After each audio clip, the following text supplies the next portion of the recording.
TENSURAX Villainess by Rimuru_High 2 Sarafina, after the welcome ceremony. Humilia's POV. The grand hall slowly emptied as students dispersed, buzzing with discussions about the events of the ceremony. I made my way outside, my thoughts swirling. My first day at this academy had already veered far from my expectations. I glanced around, letting out a sigh. The Tempest family, the name rolled in my mind. A noble family never mentioned in the game. And that boy, Rimuru Tempest, had declared himself a demon lord with a staggering level 100. That maid I spoke to earlier, could she be working for him? I mused. If so, it meant the Tempest family held enough influence to employ someone of her skill level. I clenched my fists lightly, deep in thought. How did Rimuru achieve level 100? Is it even possible for me to reach that level? Just as I was lost in thought, a voice called out from behind me. Are you leaving already? Startled, I turned to see Rimuru standing there, a faint smile on his face. Oh, it's you, I said, my voice calm as I tried to regain my composure. Yes, I'm leaving. There's no one worth talking to right now. I see, Rimuru-san replied, his tone light. Mind if I talk to you for a bit?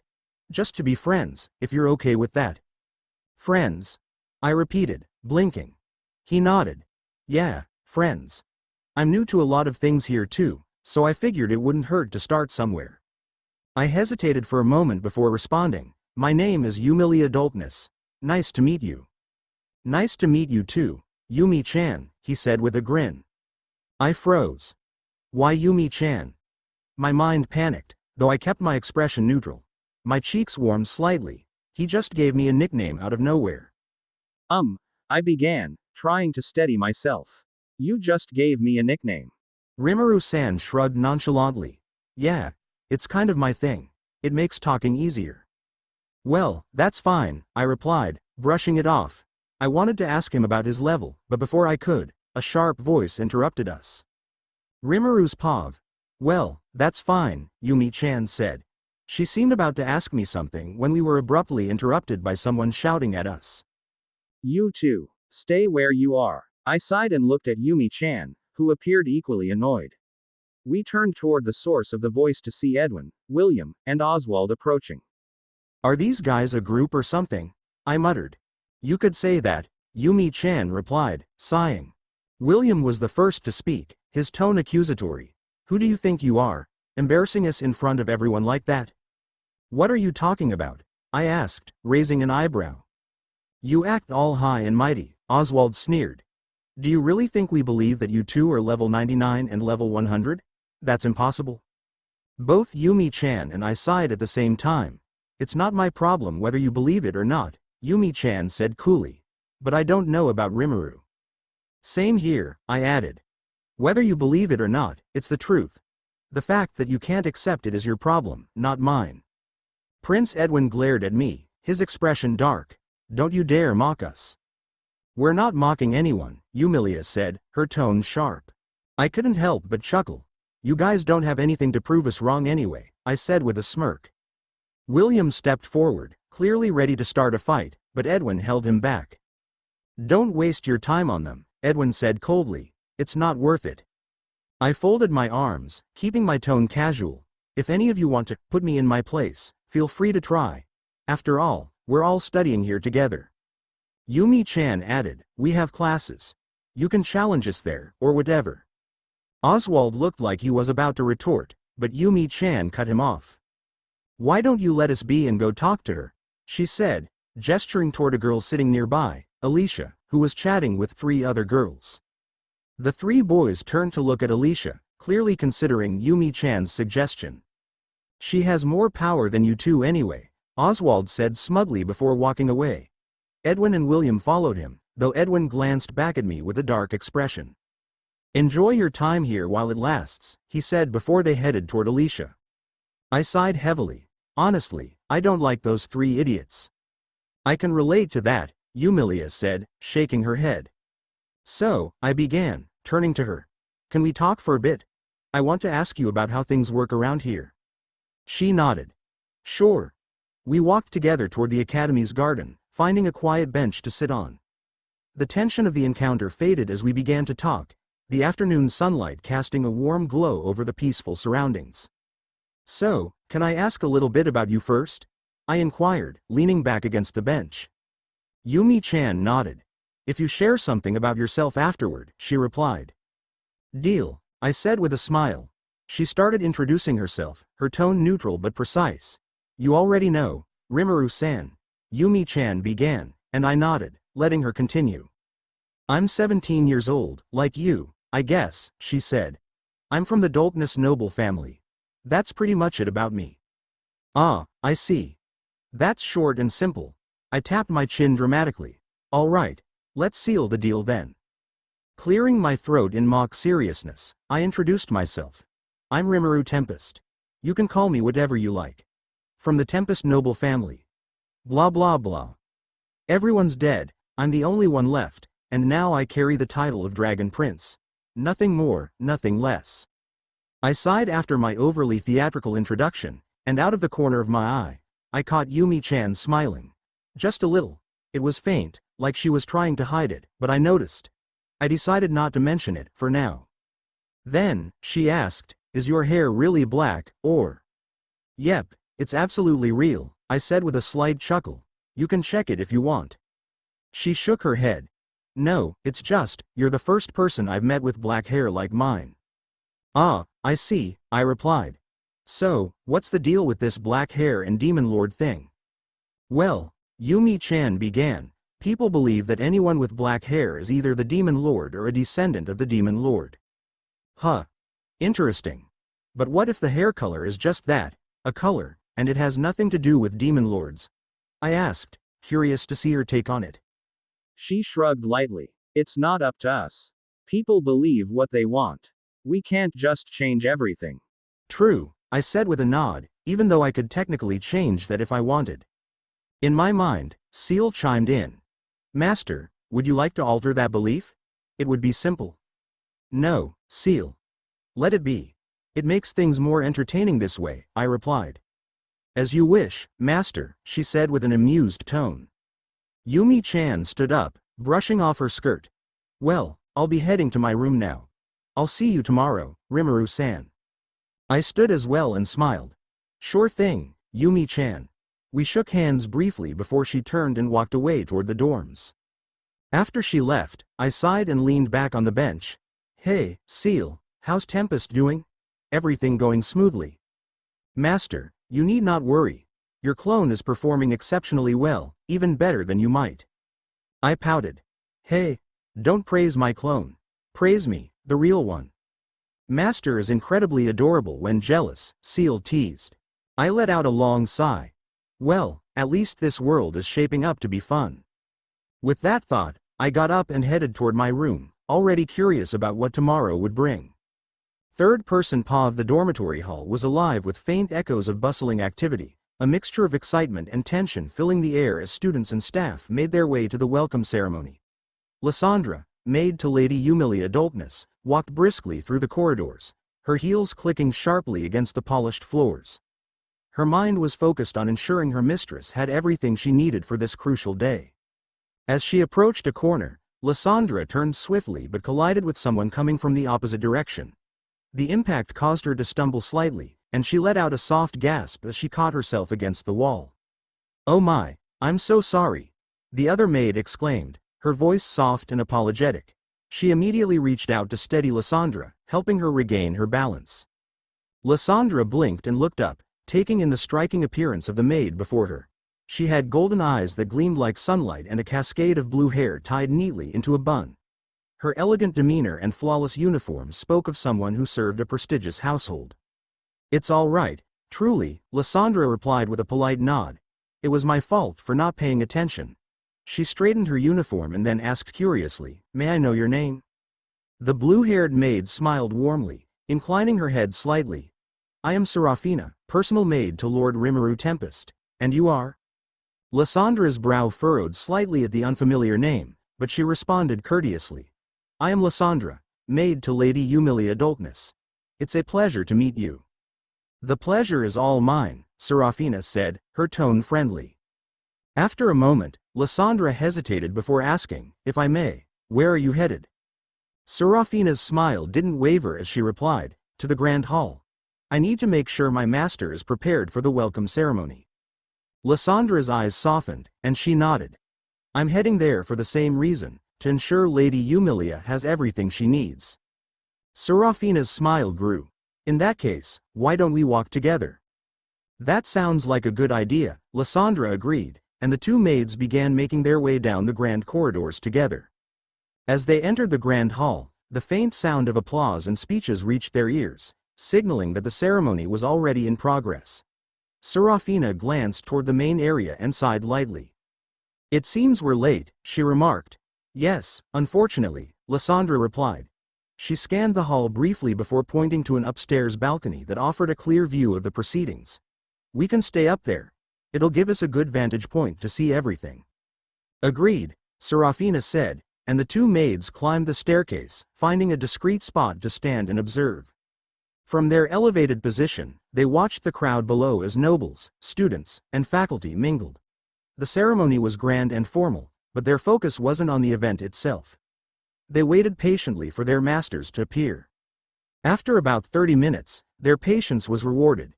Sarafina nudged Lysandra lightly and gestured toward the gardens just outside the hall. "There," she whispered. Lysandra followed her gaze and spotted Eumilia and Rimuru walking side by side toward a secluded bench. They appeared to be engrossed in conversation, their demeanor casual and at ease. Well, Lysandra murmured, a sly smile forming on her lips. "It seems they're getting along quite well." Sarafina narrowed her golden eyes slightly but couldn't hide the faint smile tugging at her lips. "Indeed. I didn't expect them to strike up a conversation so quickly." Lysandra tilted her head thoughtfully. "If they truly get along, this could mean great things for both families." Sarafina glanced at her, raising an eyebrow. "Are you suggesting?" Lysandra chuckled softly. "Think about it. The Doltness family is influential, and the Tempest family, well, Lord Rimuru is the sole heir, and most powerful noble after king and queen. A union between the two could strengthen their positions immensely." Sarafina crossed her arms, her expression contemplative. "You're not wrong. Lord Rimuru, as the last member of the Tempest family, holds significant untapped potential. And Lady Eumilia, with her noble reputation and grace, could be a perfect match for him." Lysandra nodded. "Exactly. And politically speaking, it would benefit both families. Power, wealth, and influence combined, it's an ideal arrangement." Sarafina's smile faltered slightly as a faint pang of jealousy crept into her heart. Though she was happy to see Rimuru possibly finding a connection with someone, she couldn't help but feel a twinge of longing. Still, she pushed those feelings aside. "If it makes Lord Rimuru happy, I'll support it." Lysandra noticed the flicker of emotion on Sarafina's face and offered a reassuring smile. "You care deeply for him, don't you?" Sarafina glanced away briefly, then met Lysandra's gaze with a soft smile. "I do. But it's not my place to decide his happiness. If Lady Eumilia can bring him joy, I'll stand by him." Lysandra's respect for Sarafina grew at that moment. "You're a loyal maid, Sarafina. Lord Rimuru is lucky to have you. And Lady Eumilia is fortunate to have you," Sarafina replied, her voice warm. As they continued to watch, Eumilia and Rimuru stood from the bench. They exchanged a few words, shook hands, and began walking toward the dormitories, heading to their respective rooms. The two maids observed the interaction quietly, noting the casual yet respectful way the two nobles said their goodbyes. "They seem comfortable with each other," Lysandra remarked. Sarafina nodded, her golden eyes thoughtful. "Yes, and that's a good sign. If this continues, who knows what might happen." Lysandra smiled slyly. "Maybe a grand alliance between the Doltness and Tempest families. Or in marriage, who knows?" Sarafina chuckled softly. "Perhaps. We'll just have to wait and see." As the two nobles disappeared into the dormitory halls, Sarafina and Lysandra exchanged a glance, a sense of mutual understanding passing between them. "For now, let's focus on our duties," Lysandra said. "Agreed," Sarafina replied, her golden eyes glimmering with quiet resolve. With that, the two maids turned and headed back to their quarters, each silently hoping for the best for their respective masters. Back to Rimuru's Pav after the day's chaos, I finally made my way to my room. The moment I stepped in, I was greeted by the hurried sound of footsteps. Master. Sarafina's voice rang out, tinged with urgency. She practically ran toward me, her golden eyes wide with a mix of worry and excitement. I blinked in surprise. Sarafina, calm down. I raised my hands, trying to steady her. She stopped in front of me, placing her hand over her chest to slow her breathing. I'm sorry, Master, she stammered, bowing slightly. Welcome back. Yeah, I'm back. But what's with the panic? I asked, narrowing my eyes slightly in concern. Sarafina hesitated, biting her lower lip before speaking. It's about that lady, Yumilia. I saw you with her today. And, well, I met her briefly after you went to the welcome ceremony. She seems like a good girl, a good match for you, Master. I blinked, taken aback by her words. Huh? Is this about Yumilia? I scratched the back of my head. We're just friends, you know.